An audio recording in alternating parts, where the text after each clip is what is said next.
Good morning. Today I'll be speaking about the precept, the sixth precept, not speaking about others' errors and faults. We've been working on this precept this week through the precepts class. We talked about it also at the full moon ceremony and at yesterday's breakfast discussion, so we're continuing. This is a rich precept, and I'm really happy to talk about it because it's one that takes some attention and some puzzling. So, not speaking about others' errors and faults. This is what we vow. I vow not to speak about others' errors and faults. So, on the surface, it seems pretty simple. I vow not to speak about others' errors and faults. But when we dig in even just a tiny bit, then we can find that vowing not to speak about others' errors and faults can trap us into not speaking at all if we're not careful. But then take it a little further, and we speak not only with our mouths, but with our actions. So then how do we truly vow not to speak, verbally or non-verbally, about others' errors and faults? It's a real challenge. So I'd like to talk about that today. And I'll speak about the precept and then talk about some of the gray areas we can get into, some of the dangers, and some of the misconceptions about this precept. And then how we can come back to wholeness. So why don't we start with wholeness?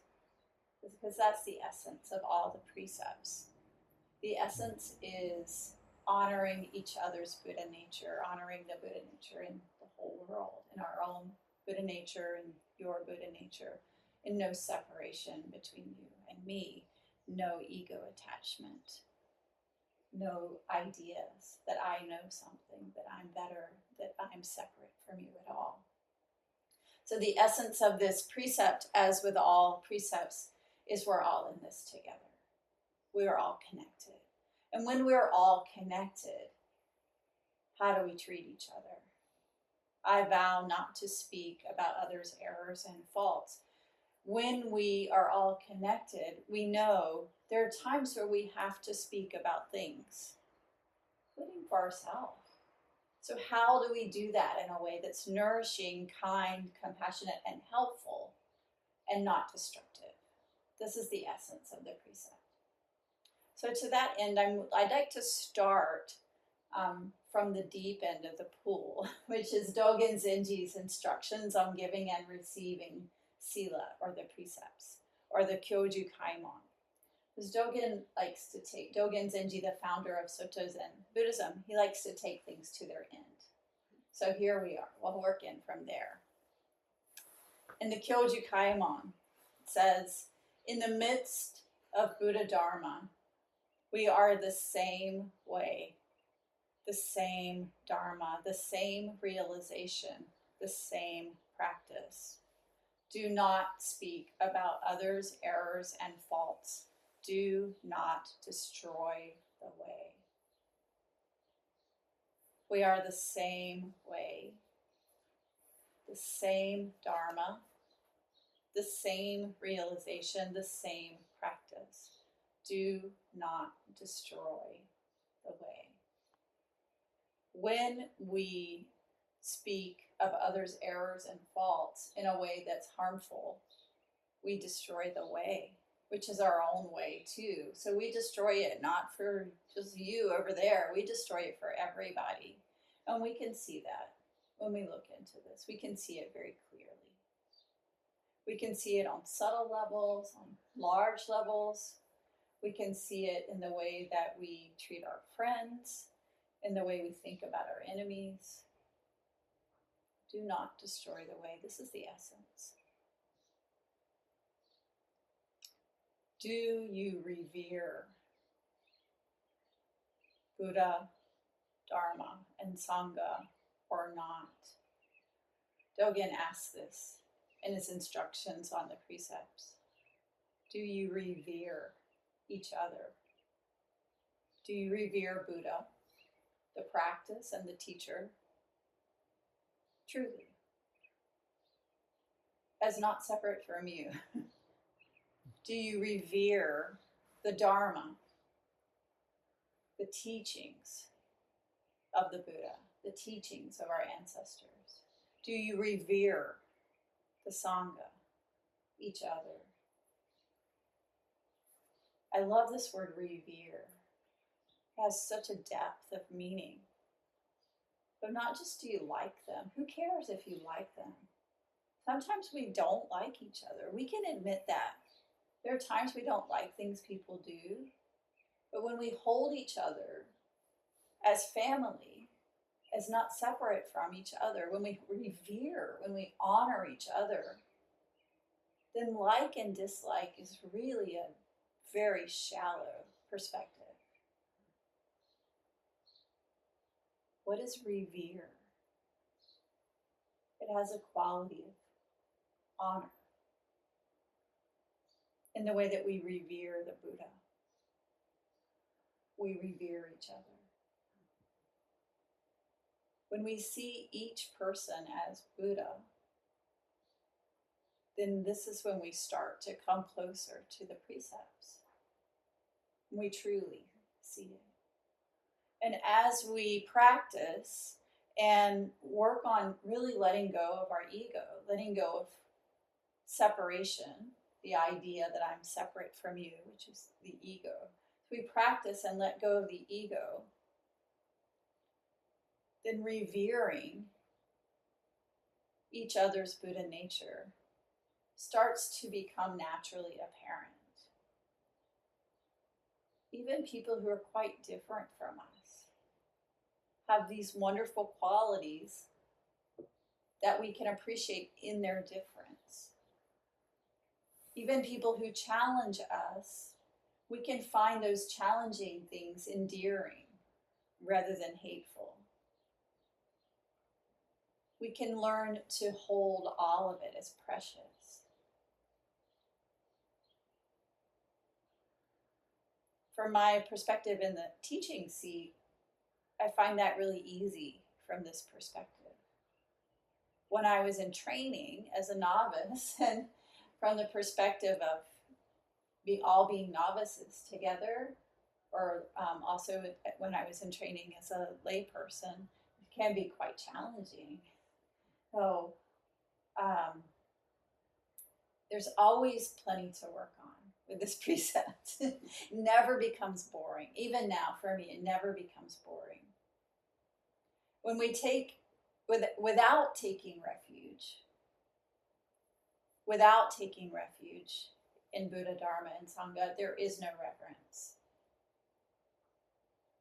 And without reverence, there is no taking refuge. They must go together. Taking refuge is not for the weak at heart. For those of you getting ready to take the precepts, there's a quality of reverence that you've already decided from somewhere deep within your practice that feels balanced and right. You don't have to say true or better than or anything like that. It just feels like, okay. And then there's also a quality of like a nervousness. Wow, this is a big deal. And that's how it should feel. You've noticed this through other big ceremonies in your life, other big markers in your life. Well, things that are very important, things that we hold with reverence, bring up that quality of awe. This is bigger than me. This is bigger than you. And that's how it should be, because that's the truth. So that can be refreshing. When it's bigger than me, it's not up to you individually to keep this precept or not. In fact, it's impossible. It's impossible to do this by ourselves. We don't exist by ourselves. So we do this only with the support of each other and with the support of the whole world. So this is both the weight of this precept and the importance of it, and also the comfort of it. It's for the benefit of all beings, and we can't do it without all beings. So when we're not doing it on our own, that can be such a relief. I don't have to try to take on so much. I can relax into the support of the entire universe for the practice. And sitting zazen. You're not sitting zazen as an individual person. We're sitting zazen in unity with the entire universe. And when we let go into the comfort and support of the entire universe, it is such a relief. We can stop holding so much. We take on so much. We think we have to do so much and take so much personally. We can let go and sink into that.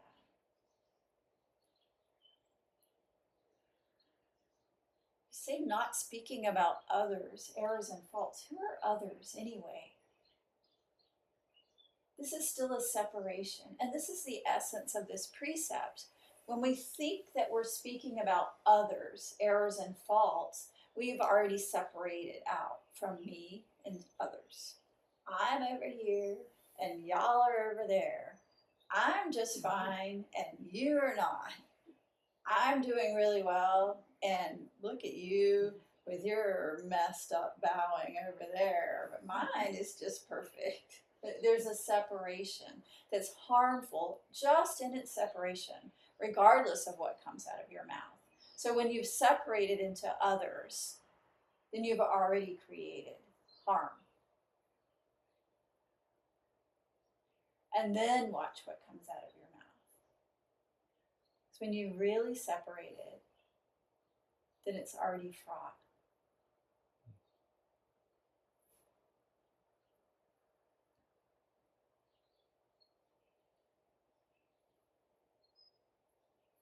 So what are others' errors and faults? Errors and faults is such a complex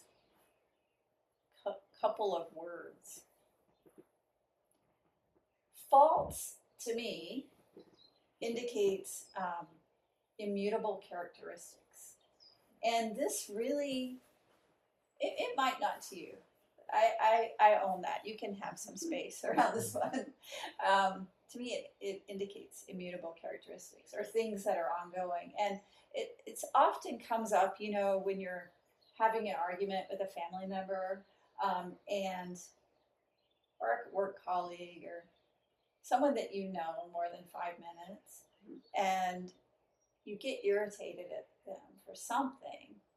And before you know it, the words, "You always do this," or "You never do this." You know, maybe they forgot to park the car in the front where you wanted it. And you asked them, "Can you park the car in the front?" And they forgot. Okay, so that's one thing, one time that happens. But when we go to "you always," then that's sort of attributing characteristics to them. Like it's not only immutable, it's unstoppable. When we bring it back to one action, then we can talk about it. When it's no longer a character deficit, but an action, then there's something we can do. We can do this on a global level. We can do this with each other. You know, if you have an opinion about somebody that is, you're always going around starting wars. Maybe they started a war once, twice. Still doesn't mean always. So when we back off from always, there's possibility. There's possibility for addressing the harm, for naming what's going on. So back off from always, back off from never, and come back to one action that we can observe as if no one else, if somebody else were in the room, they would observe the same thing. It's harder than you think. If you want to say, you didn't park the car in the front, then okay, someone can observe that. But then what's the rest of it? I mean, who cares, right? Where's the rub? Okay, so now I have to find it. Okay, last Tuesday, I asked you to please park the car in the front, and you said yes. And today, Saturday, the car is not in the front. Still, there's space. There's room to come back from this one, I promise you. Because all you have to say is what's going on. What happened? All you have to do is put a question mark on the end and give them space to be in this together. So again, coming back to not others, but together. What's going on? And when you put that question mark on the end, when you make it into a open response, an open question, then there's space. They could say, oh, I really forgot, I'm so sorry. Or they could say, oh, I thought you meant Sunday instead of Saturday. Or they could say, oh, I know I said I'd do that, but I really don't like putting the car actually in the front. Can we talk about that? There's space to come back. So make some space for each other and even people, famous people that you don't like. Back up from always. Back off from never. Back off from determinations about someone's character, particularly someone you've never met in your life. These people who are famous that you've decided you don't like things about, do you even know them? Have you ever met them? What you might not like is something they did. And that's okay. When you did X, I felt angry because what? I really would like it if you didn't start a war. That'd be nice. But what is starting a war? When the war is already inside. Where did that start? Back up even more. When you asked your general to tell someone to get into a plane, tank, whatever they're going to get into and kill, then I felt really, oh wait, Tinku, I'm no longer angry. What I actually feel is grief. It helps you figure out how you feel yourself. Yesterday at breakfast, somebody mentioned this.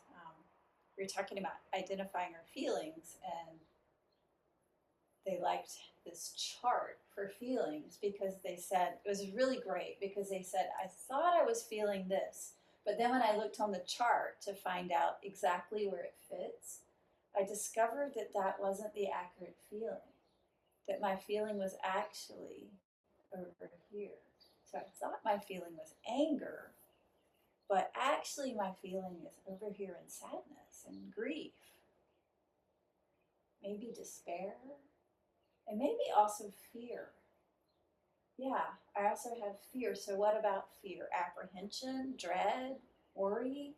Somewhere when we get granular about our feelings, then it helps us to communicate. It helps us to understand ourselves better as well. And when we back off from the you always, put a question mark on the end and engage, then there's space.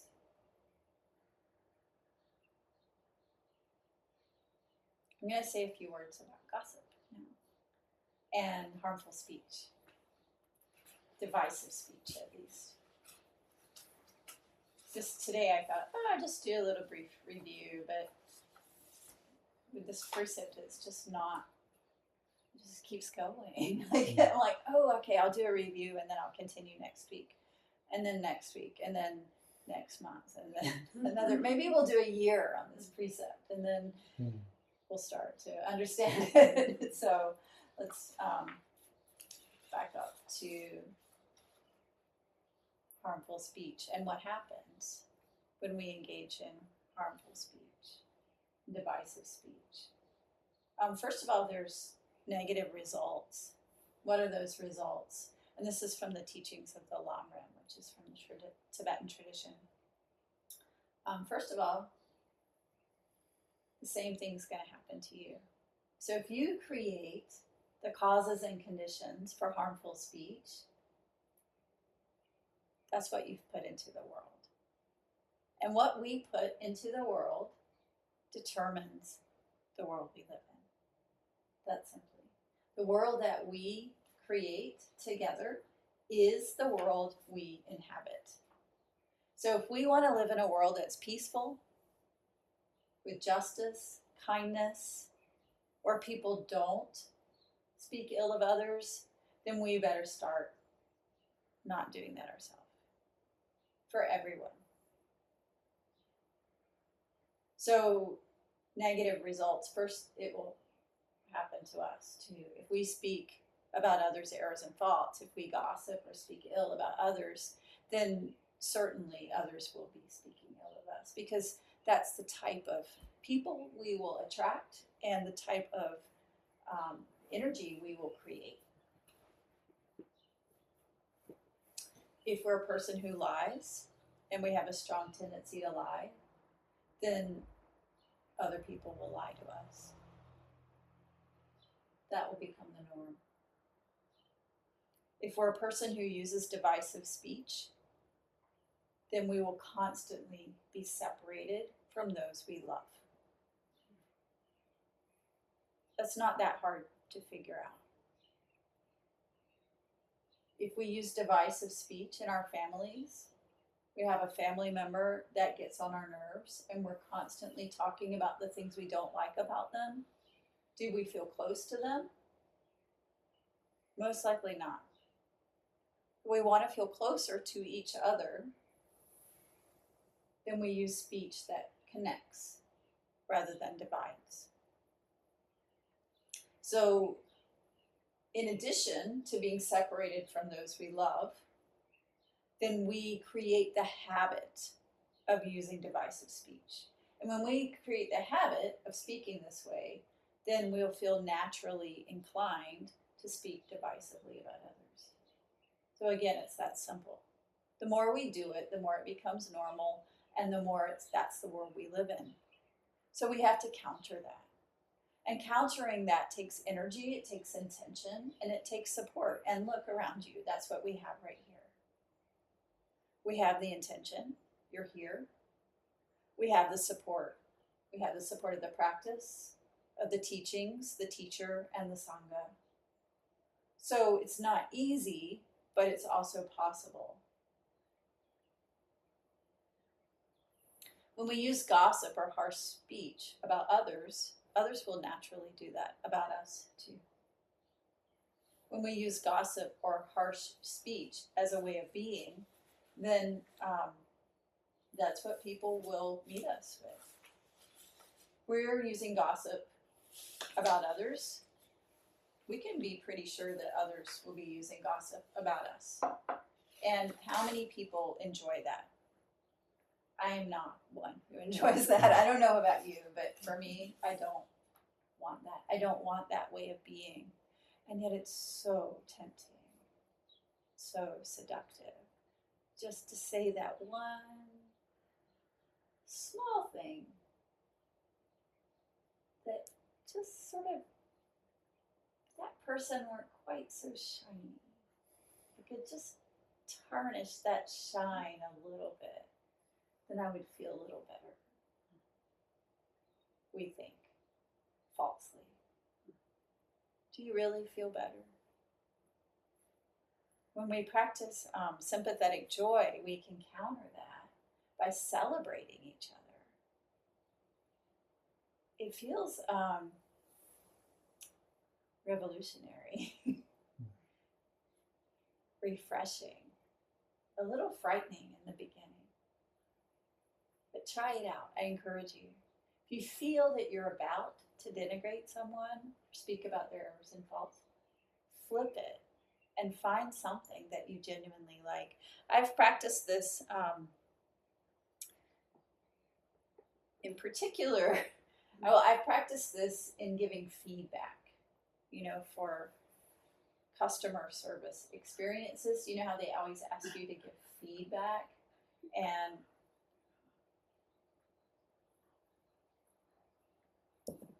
I've practiced this with TSA personally.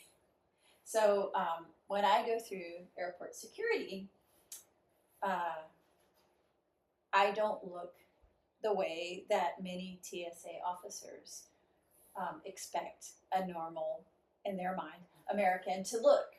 So I'm wearing robes and I have no hair, and I'm female with no hair, and they're robes that they don't understand, and they don't know if my rakusu is a bag or a robe. In fact, they always think it's a bag, so now I just take that off, but I still have on robes, and I still have to go through TSA, and they look at these flowing cloths and they think there might be things hidden under there that are not okay, and I'm like, this is actually my body under here, and that's it.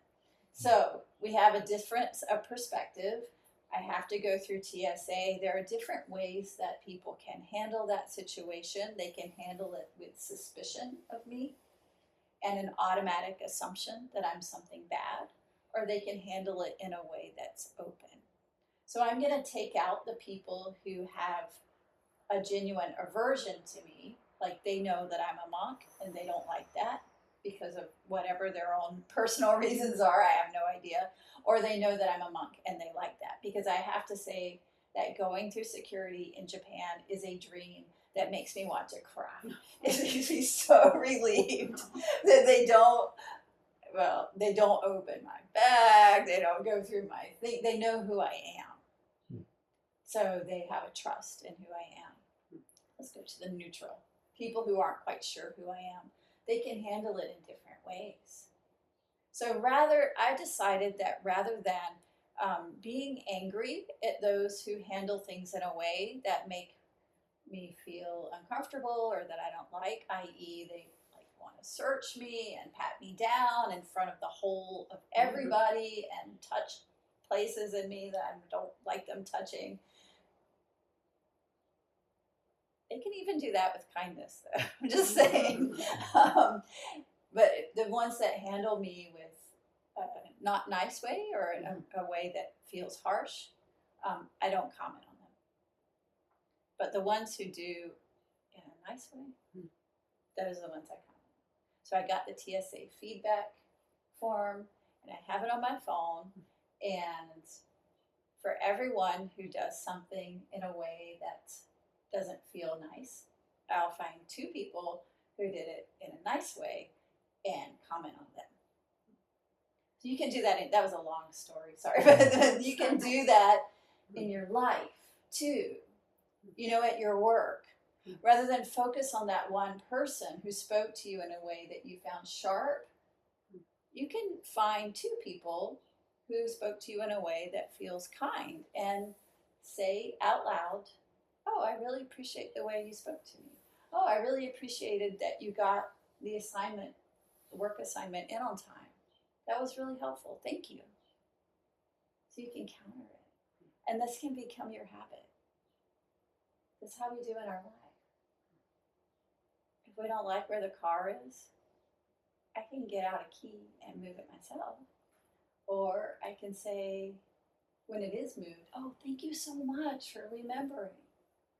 Rather than, I already told you the opposite.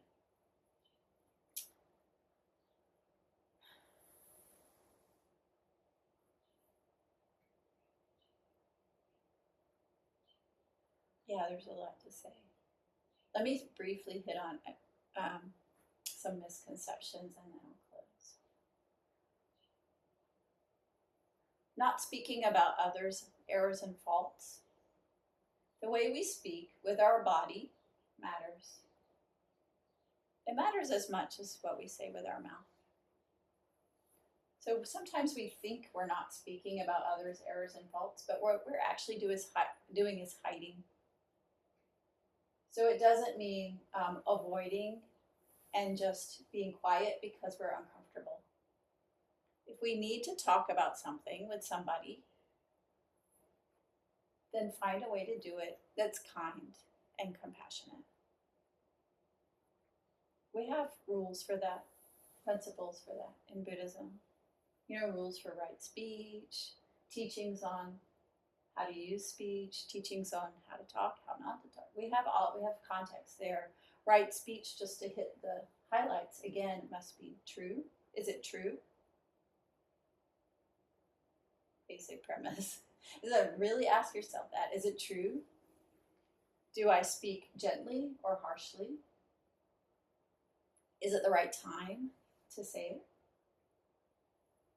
Do I speak with inward malice? Is it beneficial? Is what I have to say helpful? So consider these things and then be brave.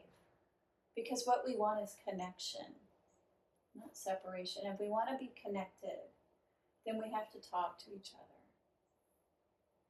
Avoiding out of discomfort creates more separation. And again, separation discounts that we're all connected, that my Buddha nature is reflected in your Buddha nature. So it's a misconception that we should never talk about things that make us uncomfortable.